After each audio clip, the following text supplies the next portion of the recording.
네, 여러분들 안녕하세요. 평일장입니다. 오늘 시작하기 앞서 먼저 말씀드리고 싶은 게 있는데, 제가 컴퓨터를 바꿔서 편집 프로그램이 없어요. 오늘은 원샷으로 갈 거고요. 오늘은 비트코인하고 알트장 정리하려고 합니다. 그 모습에 있어서 우선 비트코인부터 정리를 하고 싶은데, 어떻게 보면은 9시 또는 10시부터 비트코인의 상승이 시작됐다라고도 볼 수가 있겠습니다. 그러면 이 상승이 왜 나왔냐? 금요일자 이 시황을 한번 참고를 해보세요. 금요일날 어떤 내용을 말씀드렸냐면, 나스닥이 올라가는데 비트코인은 따라가지 못하고 있다. 이 부분이 해결이 되어야 된다. 이 모습은 부정적이다까지 말씀을 드렸었는데, 오늘자의 비트코인이 이 상승분을 따라가면서 지금 현재 이 고점에 가격이 측정되어 있는 걸 알 수가 있습니다. 자, 그러면은 이번 상승에 대해서 언제부터 시작이 됐냐 따지지 말고 밑에 하단을 보시면은 5월 30일 07시라고 나오죠. 이 개장한 다음에 상승장이 시작되자마자 비트코인은 그냥 상승이 시작됐다라고도 보셔도 좋아요. 자, 그러면은 지금 현재 모습에 대해서 우리가 어떤 모습을 체크해야 되냐? 저는 두 가지라고 생각을 합니다. 31.3K 어디죠? 이 부분이 되겠죠. 전고점이 될 거고요. 이 부분을 넘겨주게 된다면은 32.5K 체크하셔야 됩니다. 그래서 두 가지를 체크하셔야 된다라고 보셔도 좋고요. 그러면은 이 상승분에 대해서 고점을 넘겨준다는 것은 어떤 내용이 될까요? 이전 내용에 3월에 상승이 있었죠. 제가 12월 때부터 이 하락장에 대해서 그다지 긍정적인 장은 없어도 3월장은 좀 긍정적으로 바라봤었다라고 말씀드렸어요. 그 이유가 여러분들 지금 잘 아시겠지만 이 고점을 넘겨주면서 꽤나 많이 높였다는 점에 대해서 이거 잘하면은 이 매물대만 극복을 하면은 이게 우상향이 진행될 수도 있다라고도 봤었던 장이에요. 물론 이 부분에 있어서 매물대를 극복하지 못하면서 손절은 막을 수가 없었습니다. 그렇다면은 이 상승을 보면서 이번 상승을 보면은 1번과 2번을 극복했을 때는 우리가 좀 더 고점을 생각하면서 상승분을 좀 생각해 볼 때도 되지 않았나라고 생각을 합니다. 그리고 이번 상승에 대해서 이게 찐이냐 가짜냐라는 걸 체크를 할 때는 저는 거래대금이 가장 중요하다라고 생각을 하거든요. 그 부분에 있어서 정말 단편적으로 이 볼륨만 보게 되면은 그렇게 찐반등이라는 지표는 안 나옵니다. 왜냐하면 하락이라는 게 계속 거래대금을 낮추다가 거래대금을 갑자기 튀어오르면서 조금씩 증가를 하게 되는, 그러니까 전체적인 그림에서는 새로운 추세가 등장했을 때를 알리는 이런 거래대금의 모습이 나와야 하는데 아직까지는 그런 약간 신호를 보내고 있지는 않습니다. 그렇다면 이런 단편적인 모습만으로는 판단을 하지 마시고요. 그렇기 때문에 좀 이동평균선을 보려고 합니다. 이동평균선 설명하기 앞서 검정색이 5일선, 그리고 하늘색이 20일선, 그리고 노란색이 60일선, 그 아래가 200일선이라고 보시면 되는데, 우리가 주봉상 확인을 했을 때는 관점을 찾을 수가 없어요. 그죠? 이게 올라가는 것도 아니고 지금 현재는 그냥 하향세를 긁고 있다라고 판단을 할 수가 있어요. 자, 그럼 제가 어떤 말을 들었냐? 신뢰도가 높은 것은 월봉부터 시작을 해서 주봉, 일봉 이런 식으로 신뢰도가 낮아진다. 그래서 정말 보수적인 사람이라는 신뢰도가 높은 뭐 월봉이나 주봉이나 그런 것을 보는 게 낫다. 하지만 이렇게 되면은 뭐 3, 4년에 한 번 또는 뭐 1, 2년에 한 번 이런 관점이 열리고, 주봉상으로도 좀 약간 1년에 몇 번 기회가 안 나오고, 그렇게 되면은 좀 지루할 수 있으니까 신뢰도는 좀 낮추되 관점이 여러 번 등장하는 일봉 차트나 아니면은 4시간봉 차트를 보는 것도 나쁘지 않다. 약간 스캘핑 입장에서는 괜찮다라고 말씀을 드렸어요. 자, 그러면은 지금 일봉 상태에서 5일선, 20일선, 60일선, 200일선을 봤을 때 한 가지가 그려지죠. 5일선과 21선에 의한 상승이 가능한 거예요. 그 지점에 있어서 제가 가려져 있기 때문에 좀 그려드리자면 이런 식으로 되어 있어요. 골든 크로스는 이걸 뚫어야 되죠. 아마 내일자나 아니면은 뭐 6월 1일이 되면은 약간 삐쭉 남은 상태로 있을 거예요.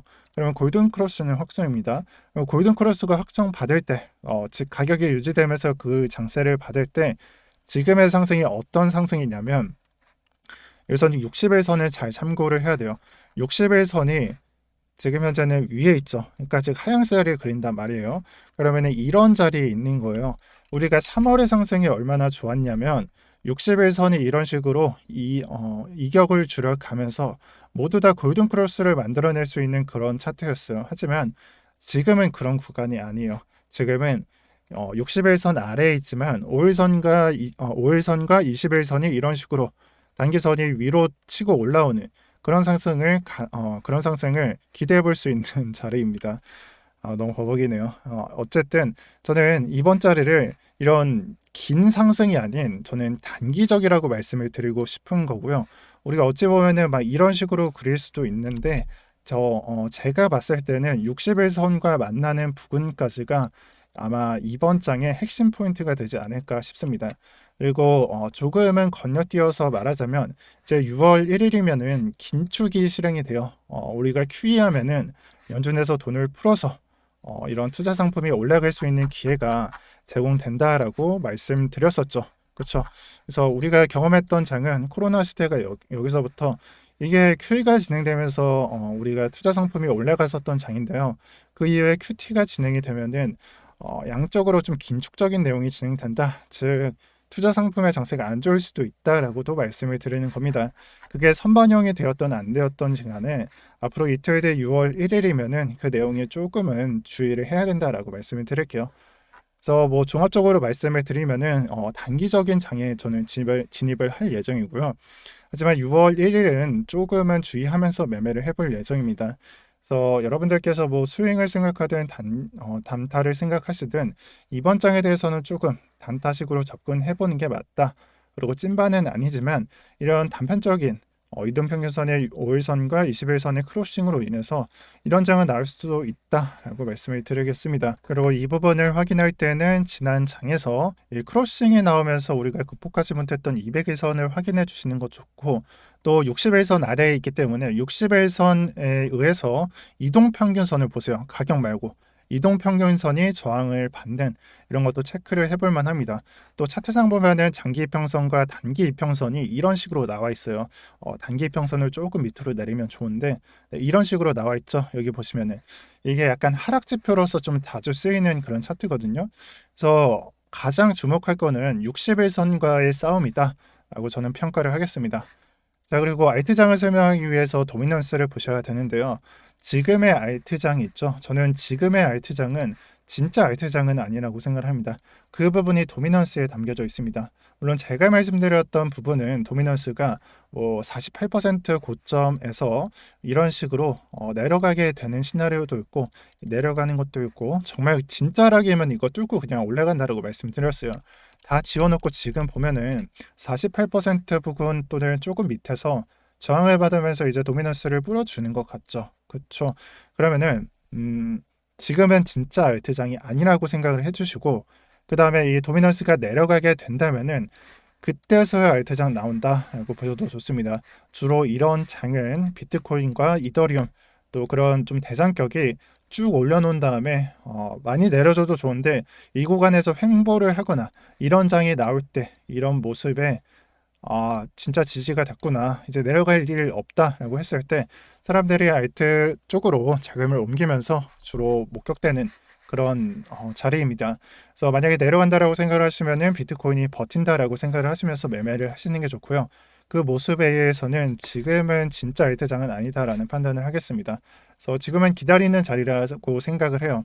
그리고 개별적인 거 오늘은 좀 말씀드릴게요. 아까 거래 대금을 말씀드렸잖아요. 비트코인에서.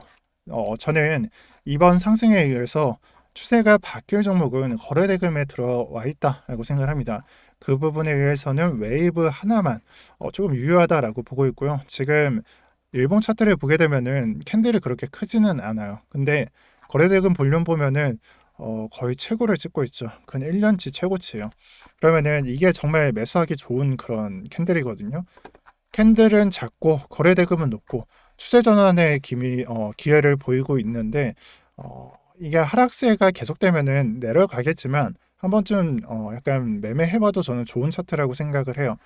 하지만 다른 차트랑 비교를 해보면은 왜 웨이브랑 좀 다른지 아실 텐데 거래 대금이 그렇게 높지가 않습니다. 그래서 이 부분은 카이버, 디카레고, 에이브, 에이다, 엑시, 테조스 까지 모두 마찬가지인 모습을 보여주고 있고 스테픈을 건너뛰었는데 일본 차트가 원화로 봤을 때는 잘 모르겠어요. 그렇기 때문에 제가 테더 차트를 가져왔는데 GMT 스테픈이죠. 그래서 비교를 해보시면은 스테픈, GMT 이렇게 나올 거예요. 이 테더 차트를 보게 되면 거래 대금이 그렇게 높지는 않아요. 이 하락할 때 거래 대금이 높아졌다가 다시 낮아지는 추세에 있죠. 근데 그냥 추세 유지라고 보셔도 좋습니다. 약간 애매하게 그려져 있기는 하지만 여기서부터 그려 놓는다면은 저는 상승으로서 전환을 했다라고는 생각을 하지 않습니다. 그래서 스태프는 이 차트 참고를 해주시고 네. 편집을 못하기 때문에 되게 너무 빠르게 말씀드린 것 같은데 한 번만 양해를 부탁드릴게요. 이번 주에 해결됩니다. 자, 그리고 마지막으로 루나에 대해서 말씀드릴게요. 지금 루나가 조금 잠잠하죠. 근데 루나 코인은 사실 기존의 코인을 루나 클래식, 그래서 루나 룬시라고 불리고 새롭게 만든 루나2를 루나로 지정을 했습니다. 그래서 많은 거래소들에서 참여를 하고 지난 시간에서는 후오비, FTX, 뭐 쿠코인, 뭐 그런 거래소들 또 업비트도 포함이 되어 있죠. 업비트 거래소가 루나 클래식을 두고 있으면은 루나를 제공하는 그런 일들을 하고 있습니다. 이미 에어드랍이 실행이 됐고요. 이 루나 그러니까 루나2라고 저는 부르는데 루나2는 현재 가격이 8,000원쯤에 형성이 되어 있습니다. 그래서 이 코인은 지금 현재 뭐 상장됐을 때는 뭐 2만 원도 찍고 그렇게 나왔지만 지금은 이 가격을 만들고 있는 중이다라고 보셔도 좋습니다. 이게 바이낸스에 상장이 될지 안 될지는 잘 모르겠으나 거래 대금이 쌓이고 나면은 결국에는 좀 더 이슈가 될 만한 그런 제목이 있다라고 판단을 할 거고요. 지금 현재 시장을 눌러보고 거래 대금을 눌러보면은 아직까지는 메이저 거래소에는 상장이 되어 있지 않습니다. 흔히 말하는 바이낸스에 상장이 됐냐 안 됐냐 그 부분이 이 코인의 가격 상승에 좀 중요한 포인트가 될 것 같고요. 또 USTC라고 불리는데 이것도 클래식이 붙었어요. USTC도 그날 상장이 있을 때 에어드랍을 찍을 때 좀 약간 가격 변동이 있었더라고요. 그래서 이때 약간 700원, 600원까지 올라갔다가 지금 현재는 뭐 30원까지 내려앉은 모습을 볼 수가 있습니다. 뭐 어떤 코인을 봐도 좋은데 저는 룬클이나 그래서 루나나 한 번에 이슈가 되면은 또 제가 설명할 장세가 있다라고 생각을 해요. 그때 만약에 좀 이슈가 되고 가격 상승이 많이 반영이 되면은 또 다시 영상으로 찾아뵙도록 하겠습니다. 아직은 아니라는 소리고요. 지금 현재는 제가 말씀드렸던 포인트들 주목하시면서 매매하시는 게 좋겠습니다. 오늘 영상 시청하느라 고생 많으셨고요. 오늘도 편경장이었습니다. 시청 감사드립니다.